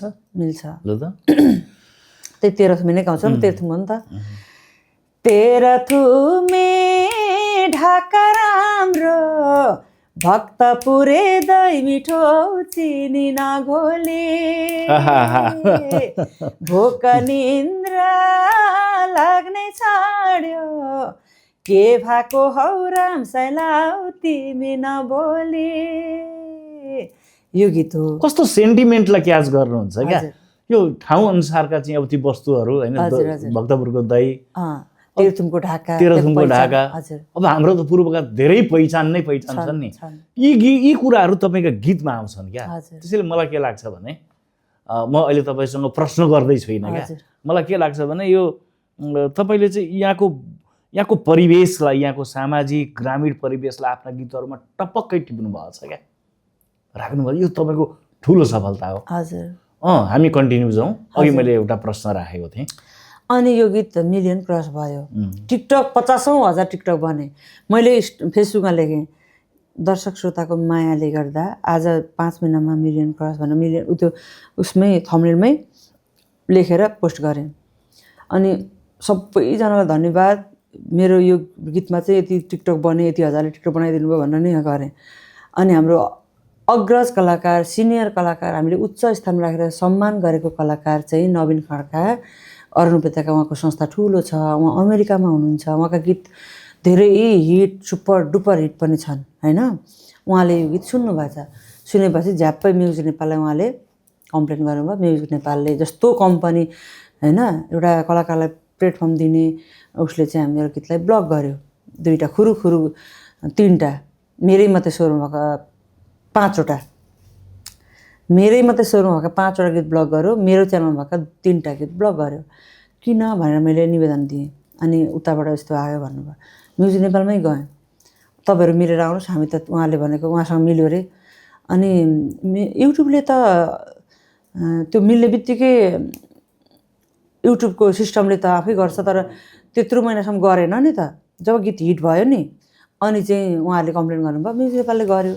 अनि मैले धेरै त हाम्रो दाइ उहाँ त एकदम चिनेको हो नि त, नजिक हो क्या हामी। अनि मैले उहाँ अमेरिकामा हुनुहुन्छ, मैले व्हाट्सएपबाट धेरै मैले भोइस मेसेज गरेँ, दाइ मेरो त खेतीपाती जे भने पनि घर जे भने पनि यही गीत सङ्गीत हो। बल्ल घिस्रिँदा बल्ल खुट्टा टेकेर यसो उभिने भएँ, अलि आशा लागेको थियो, मान्छेले रुचाइदिएका थिए। यही चिज झ्याप्पै जरेदेखि तपाईँले ब्लक गरिदिनु भयो। मलाई एकपल्ट पनि भन्नु भएन तिमीले यसो गर उसो गर नगर। तपाईँले त्यहाँ हिजो त्यो जुन माटोमा तपाईँ जन्मिनु भयो, जुन बाटो हिँड्नुभयो, म त्यस्तै माटोमा जन्मेँ, त्यही बाटो हिँड्ने, त्यही वातावरण, त्यही होइन, त्यही मैले भोगेँ नि त, त्यही परिवेश। अनि मैले कहाँ गीत चाहिँ गाउने त? तपाईँ शङ्करसभामा जन्मेँ, म तेह्रथुममा। अब मैले के गर्ने त भन्दा जस्ताको तस्तै पनि छैन। कसरी सुन्दा त त्यस्तो लाग्यो तपाईँलाई? यदि मिल्न गयो भने पनि एकपल्टलाई माफ गरिदिनु बहिनी सम्झेर। यो ठुलो अपराध केही पनि होइन, हामी मिल्दाखेरि केही पनि होइन। अझै पनि हजुरको मन मान्दैन भने यो गीतै हजुरको च्यानलमा लगेर हाल्नुहोस्, तर गीत चाहिँ बजोस्, नरोकिदिनु न। गीत बज्नु त दिनु। मैले यति रिक्वेस्ट गरेँ, म रुँदै यति मलाई त्यो दिन भोक निन्द्रा मेरो सबै हराएको थियो। अनि मान्छेले गर्दै गयो, त्यस्ता गीत अरू हुन्छन् किन लिन्छौ? तर मैले लगानी गरेको थिएँ नि त। म त प्रस्तुत गर्ने प्रोड्युसर पनि हो, लगानी गर्ने। मैले मैले कम्पोज गरेको होइन, त्यसको लय बनाएको नि होइन, मैले शब्द लेखेको पनि होइन। मलाई सङ्गीतकारले गीतकारले शब्द लेखेर दियो, सङ्गीतकारले लय बनाएर दियो, मैले गाएँ, लगानी गरेर मेरो च्यानलमा राखेँ। उहाँले ब्लक गर्नुभयो, कुन रिसिभी थियो, अझै पनि धेरै नै गरेँ। त्यसपछि मैले हुँदै भएन। उहाँले चाहिँ अरू जस्ताको तस्तै गाउनु पनि भएको रहेछ, धेरै गीतहरू जस्ताको तस्तै गाउनु भएको रहेछ। मेरो मिल्न गयो भनेर उहाँले मलाई हेपेर यस्तो गर्नुभयो। एउटा छोरी मान्छेमाथि यति साह्रो अन्याय नगरेको भए हुन्थ्यो भनेर मैले पत्रकार सम्मेलन गरेर इटहरीमै मैले गरेँ। त्यसपछि पनि उहाँहरूले के गर्नु भएन। अनि अहिले मुद्दामा छ। अब म न्यायको पक्षमा, न्यायको पूजा गर्ने मान्छे होइन। उहाँहरू जे निर्णय हुन्छ, मैले भोग्नुपर्ने गल्ती गरेको छु, म सजाय भोग्छु। मुद्दा मैले हालेको छु, मुद्दा चलिरहेछ, तारिक गइरहेछ। अनि उहाँ त्यो कारण देखाउ आदेश भन्ने हुँदो रहेछ नि, त्यो गर्नुभएको छ। उहाँहरूसँग मेरो अहिले केही पनि छैन। यति साह्रो अन्याय गर्नुभएको छ म माथि उहाँहरूले। र उहाँहरूले चाहिँ अघिल्लो पुस्ताका हुबहु कपी गरेर गीत गाउनु भएको छ। मलाई चाहिँ यो एकदम उहाँले हेप्नु भएको के। यो सबै मेरो लागि कोही छैन बोल्दिनै, यो एक्लो छ। अब यसले फेरि हामी जस्तै यसले पनि उयो गर्नुभयो। पञ्चे बाजा सनाई बज्यो, दमा बज्यो भनेपछि पञ्चे बाजा उहाँहरूको पेवा होइन, लोकगीत उहाँको पेवा होइन। लोकगीत भनेको म जन्मिँदा रेडियो नेपालबाट बज्दाखेरि लोकगीत भनेको यस्तो रहेछ, आधुनिक भनेको यस्तो रहेछ, पप भनेको यस्तो रहेछ भने। तर मैले लोकलाई नै चाहिँ छानेर गएँ भने चाहिँ म गाउँमा जे सुने, जुन परिवेशमा हुर्केँ, एउटा दुःख वेदनाका कुरालाई चाहिँ हामीले गीत मार्फत व्यक्त गर्दै टाइपका पानीको आएको घरबारै छैन हौलैलै हामी दुबैको होइन, बादलु धम्म लाइराखौ माया हौलैलै बाँचुन्जेलसम्म। घाँस काट्दै, कोदो रोप्दै होइन, ऊ त्यहाँ रुखमा, गोबनको रुखमा, दुधिलोको रुखमा रेडियो झुन्डाएको छ। त्योबाट आएको मान्छे आज हामीले त्यही लोकगीतलाई फलो गर्दै। अनि गीत सङ्गीतको विकास कसरी हुन्छ? पूर्वमा किन कम छौँ, कलाकार कम भनेपछि हामीमै एकता छैन। हामीमै अग्रजले जुनियरलाई चाहिँ अघि बढ्नै दिनुहुन्न भनेपछि कसरी एकता हुन्छ? उहाँले त हामीलाई हात समाएर नानी यसो चाहिँ गर है, यसो गर्न पाइँदैन भन्नुपर्नेमा उहाँले त्यस्तो गर्नुभएको छ। म अन्यायमा छु होइन। अब न्यायको लागि म हात फैलाइरहेको छु। हेरौँ। अहिले भर्खरै तपाईँलाई अन्याय भएको, दुःखमा पर्नु भएको कुरा आयो नि त। हजुर। अब यस्तै हो भनेदेखि त हाम्रो पूर्वको चाहिँ लोकभाका, लोकगीतहरू, यहाँका शब्दहरू, यहाँको जनजीवनबाट उत्पन्न भएका मान्छेको मुखमा झुन्डिने गीतहरू त हाइज्याक भएको अवस्था भएन? एकदमै भएको छ। पूर्वका उहाँले त कतिसम्म गर्नुभएको छ। देउसी गीत, ए बाबा देउसी आहै भन भए हो देउसी रे, त्यस्तो सबैले भन्ने शब्द यही हो नि। अनि कपिराइट लगाइदिनु भएको छ। हाम्रो इटरीमै दाइले झेलिराख्नु भएको छ, रुद्रश्रेष्ठ दाइले। अब त्यो भोजपुरमा उहाँको जमानामा उहाँको हजुरबाहरूले गाउनु भन्थ्यो अरे। अब त्यही गीत उहाँले अहिले रेकर्ड गर्दाखेरि उहाँले ब्लक गरिदिनु, पटक उहाँको मुद्दा चलिरहेको छ। अनि मारुनी भाका कसैको हो त? यो मारुनी, हाकपारे होइन, साकेला, हुर्रा, मगर जातिको यो सबै आफ्नो जात जाति यो त यहाँको माटोले उत्पादन गरेको गीतहरू हो नि त। लोकले गुनगुनाउने, लोकले गाउने, लोकले बुझ्ने, लोकले नै संरक्षण गर्ने गीतहरू हाम्रो संस्कृति एउटा हो नि त। अनि यो कुरालाई त हामी सबैले भएर गर्नुपर्नेमा यो तेरो हो, गाउन पाउँदैनस् भनेर त्यो एकदम हाइज्याक गरेर दादागिरी हुन्छ नि, उहाँको दादागिरी, मसँग पावर छ, पैसा छ, कम्पनी नै मेरो हो टाइपको, म ठुलो देशमा छु, त्यसरी हुँदैन क्या। गीत सङ्गीतको विकास कसरी उहाँले जानेको उहाँले गर्ने, मैले जानेको मैले गर्ने, मिलेर जाँदा पो हामीले गीत सङ्गीतको पूर्वमा गर्न सक्छौँ। अनि एउटा गीत तयार पारेपछि हामीले 50 पल्ट सोच्नुपर्छ कि यो शब्द कहाँ मिल्यो, यो लय कहाँ मिल्यो भनेर हामीले सोच्नुपर्ने हुन्छ होइन।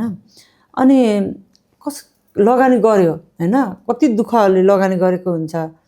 अब जोखिम पुरै हामीले मोलेर चुनौतीपूर्ण गर्नुपर्ने हुन्छ, सोच्नुपर्ने हुन्छ। कसैले भनिदिन्छ यो मेरो हो, मेरो मात्रै भने त हुन्थ्यो नि। उहाँले ब्लकै गरेर चल्दै नचल्ने बनाइदिनुहुन्छ। उहाँले त तेरो युट्युब च्यानलै उडाइदिन्छु, त्यो के हुँदा जान्छ अरे नि च्यानलै। अनि कति गरेर एउटा च्यानल एउटा निर्माण गरेको छ, यसो आफ्ना गीत यसो राख्ने, अनि त्यो पनि उडाइदिन्छु भनेर धम्की दिने, यसो गरिस् भने यसो गर्छु भन्ने।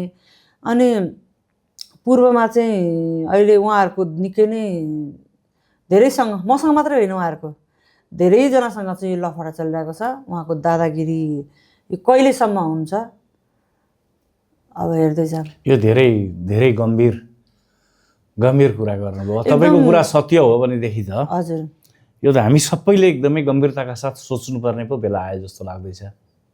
अब सोच्नुपर्छ, बोल्नुपर्छ। सबै चुप लागेर हेरेर रमिता हेरेर नबस्छौँ भन्छु क्या म। मैले त्यो पोस्ट हालेदेखि कतिजना उठ्नु पनि आउनु पनि भयो। मेरो पनि ब्लग गरिदिनु भएको छ, मेरो पनि ब्लग गरिदिनु भएको छ। हाम्रो आदरणीय चर्चित गायक हुनुहुन्छ राजु आङदम्बे, चैतको महिना गुराँसी फुले भन्ने गीतको गायक। उहाँले पनि खोइ कति वर्ष अगाडि मेरो गीत पनि उहाँले ब्लग हाल्नुभएको छ। कुन गीतसँग मिल्यो भन्दा उहाँ कारण पनि देखाउनुहुन्न भनेर हालिराख्नुभएको थियो। जुनी खालिङ धनकुटामा हुनुहुन्छ, भानुहरी दाई आफैमा पीडित हुनुहुन्छ, रुद्र सेठ लडिराख्नु भएको छ, हाम्रो ढुण्डिराज अधिकारी दाई हुनुहुन्छ अग्रज कलाकार। उहाँले सिमल बारुले 44 सालमा रेकर्ड गर्नुभएको रहेछ। उहाँले त्यस्तो जस्ताको तस्तै उहाँले रेकर्ड गरेर युट्युबमा हालेर उहाँले पैसा युट्युबको रोयल्टी खाइराख्नु भएको छ। उहाँ दाई पीडित भएर गुमनाम हुनुहुन्छ, उहाँ बाहिरै आउनु भएको छैन। अनि किन त्यसो गर्नुभएको दाइ, तपाईँ पनि बोल्नु न भन्दा गीत सङ्गीत कसैको प्या हुँदैन, मैले गाएँ उसले नि गायो, म के भन्नु भन्नुहुन्छ। उहाँ चाहिँ त्यसो भन्नुहुन्छ। उहाँले चाहिँ हामीलाई गाउन दिनुहुन्न, हामीलाई ब्लकै हालिदिनुहुन्छ। मलाई सम्झाए हुन्थ्यो, गीत खोलिदिए, गीत बजे के हुन्थ्यो त। उहाँको वारी तुवालो आफ्नो ठाउँमा बज्छ, उहाँ आफ्नो ठाउँमा नाच्छन्। मेरो ढाका टोपी भन्नेमा आफ्नो ठाउँमा नाच्छन् त। अब उहाँको गीत, मेरो गीत बजेपछि उहाँको बन्द हुने त होइन नि त। सबैका गीत त बजुन् न, अगाडि आउन् न, मेरो चाहना त्यो। तर उहाँहरूको अब सोच त्यस्तै छ। ल यी झन्झटिला कुराहरूलाई यी भिड मारौँ। हजुर एउटा गीत त सुन्ने नै हो, एक सरे माया। हुन्छ, हस्। यो चाहिँ हाम्रो आदरणीय दाई माधव दाहाल हुनुहुन्छ, उहाँको शब्द सङ्गीतमा मैले यहीँ बलराम समाल दाईको कम्पोज के अरे एरेन्ज। ठेकीमा दैमै साचुन्जेल साइला, एक सरी माया हो लाउँदै जाउँ लैलै, हाँसेर बोल बाँचुन्जेल साइला, एक सरी माया हो लाउँदै जाउँ लैलै। बडो आँटका साथ, हिम्मतका साथ यो लडाइँ लड्दै हुनुहुन्छ तपाईँ। यो लडाइँ तपाईँको मात्रै होइन, आज तपाईँ गाउँदै हुनुहुन्छ र तपाईँको जस्तो मात्रै देखिन सक्छ, तर लोक जीवन बाँचिरहेको हामी सबैको विषय हो। एकदम सही कुरा। आज तपाईँले जुन कुरा उठाउनु भएको छ हामी तपाईँसँग छौँ। हजुर। कुनै नयाँ सिर्जना छ? मेरो नयाँ सिर्जना आउँदैछन् होइन, रेकर्डिङ भइसकेका छन्, गीतहरू रेकर्डिङ हुने तयारीमा छन्। म भोलि काठमाडौँ जान्छु, एउटा गीत तयारी छ, गएर भोकल गर्नु छ, गाउनु छ होइन। पर्खेर बस्नु भएको छ। म पूर्वतिरै कार्यक्रम व्यस्त भएँ र जुन हजुरले उठाएको कुरामा अझै बिट मार्न चाहन्छु। यो म अरुण उपत्यका सांस्कृतिक अनुसन्धान केन्द्र यो संस्थासँग लडिरहेको छु। यो मेरो व्यक्तिगत मेरो लडाइँ होइन, यो सिङ्गो हाम्रो पूर्वाञ्चलमा पूर्वमा रहेका हरेक स्रष्टा, सर्जक, गायक, कलाकारको लडाइँ हो। सबैले बोल्नुपर्छ, आवाज उठाउनुपर्छ न्यायको लागि, सत्यको लागि। हामी जब जानी अर्काको गीत गाउने अनि लडाइँ गर्ने हामी मान्छे होइन। हामीलाई अरूका गीत जस्ता गाउनु चोर्नु छैन। हामी सृजना गरेर राम्रा नराम्रा छानेर नै गाउन सक्ने क्षमता राखिसकेका छौँ, त्यो हैसियत बनाइसकेका छौँ। हिजोका दिनमा म नयाँ हुँदा जसको गीत पनि गाउन पाउँदा गाउँथेँ। अझै पनि मैले कविता आले दिदीका, म उहाँलाई सम्मान गर्दै उहाँको गीत गाउन मलाई आनन्द आउँछ, मेरो स्वरमा सुट हुन्छ। सबैजनाले मलाई त्यो गीत तपाईँले गाउँदा राम्रो सुनिन्छ भन्नुहुन्छ, म गाउँछु, कभर गाएँ, स्टेजमा गाउँछु, मलाई मनपर्छ। गोठाले गीतहरू मनपर्छ। तर अहिले भनेको चाहिँ अरूका गीत गाएर अरूलाई चाहिँ ओझेलमा पार्ने हाम्रो त्यो इन्टेन्सन होइन पनि। उहाँहरूलाई सम्झिँदै सम्मान गर्दै उहाँहरूको गीतलाई बिउजाउने चाहिँ कोसिस गरेको हो मैले कभर गाएर होइन। तर नवीन खड्का दाइले मलाई कवितालाई गीत गाउँदै हिँड्नुहुन्छ, कविता दिदी कति पीडामा हुनुहुन्छ तपाईँले गर्दा भन्नु पनि सब मलाई त्यो भन्नुभएको थियो फोनमा। तर कविता दिदी मेरो कारणले पीडित हुनुहुन्न। मैले उहाँलाई सम्झिँदै म हरेक स्टेजमा उहाँका नाम भन्दै उहाँका हिजोका रेडियो नेपालमा बजेका गीत अहिलेका बच्चाहरूले सुनेका थिएनन्, अहिलेका जेनजीहरूले सुनेका थिएनन्, तर म सुनाउँछु। अहिले पनि उहाँहरूलाई पनि मन पर्न थालेका छन् पुराना लोकगीत लोक भाकाहरू। त्यस्तै गरेर यो मेरो मात्रै लडाइँ होइन, हामी पूर्वमा रहेका हरेक कलाकारको लडाइँ हो। हामीले एउटा गीत भन्दा अगाडि 50औं पल्ट सोच्नुपर्ने, डर त्रासमा बाँच्नुपर्ने, ब्लक होला कि कपिराइट लाग्ला कि भन्नुपर्ने, यस्ता कुराले भोलि आज मलाई पर्यो भोलि अरूलाई पर्दैन भन्न सकिँदैन। उहाँहरू त्यो तयारीमा हुनुहुन्छ कहाँ कसको के हुन्छ भनेर। त्यही भएर हामीले बोल्नु, आवाज उठाउनु पर्छ। म पीडामा छु, मलाई साथ दिनु होला, हजुरहरूलाई नपरोस्। मैले जे भोग्दैछु मैले सबैका लागि बोलिदिँदैछु, म लड्दैछु भन्न चाहन्छु। र अर्को कुरा, मैले हिम्मत गरेर कसैले बोल्नै सकेका थिएनन्, उहाँहरूसँग डराएर हो कि किन डराउनु भएको हो। अनि म पनि 2 महिना 3 महिना चुप लागेरै उहाँलाई रिक्वेस्ट गरेरै बसेँ, दाइ प्लिज। कमलबहादुर खत्री अध्यक्षज्यूलाई कतिचोटि भेटेँ, मेसेज गरेँ, कतिचोटि हामी चिया कफी खायौँ भेटेर। रिक्वेस्ट गर्दा मान्छेको मन पग्लिँदैन रहेछ के, यस्तो कठोर हुँदो रहेछ। अनि मैले जानी उहाँहरूको कपी गरेर म हिट हुन खोजेकै थिइनँ क्या, म आफ्नो तरिकाले गर्दै थिएँ होइन। तर ठिक छ अब, तर उहाँहरूले मलाई बुझ्नु भएन, उहाँहरूले लडाइँ नै गर्न खोज्नु भयो। त्यही भएर म मुद्दामा गएँ, केस मुद्दामा छ। अब अर्को कुरा भनेको सृजना भनेको मेरो नयाँ गीत अब आउँदैछ। मेरा 4वटा गीतहरू अब आउँदैछन्। अस्ति भर्खर एउटा खोरन्डे मेला भन्ने गीत रिलिज भएको छ, त्यसमा मेरो छोरीले पनि थोरै खेलेको छ, म आफू पनि छु।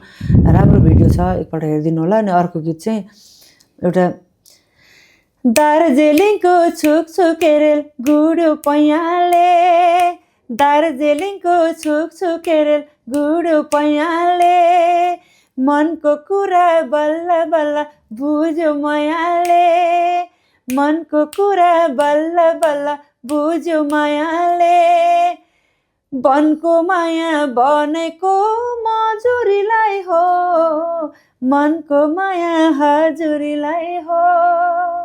यो गीत आउँदैछ। कस्तो आनन्द लाग्यो। हजुर, यो शब्दहरू, यो लय, यो बहुत आकर्षण छ। अच्छा, धन्यवाद। सबैलाई धेरै धेरै धन्यवाद। हामी फेरि पनि भेट्नेछौँ। हजुर, गीत सङ्गीतको यात्रामा फेरि पनि भेट हुनेछ।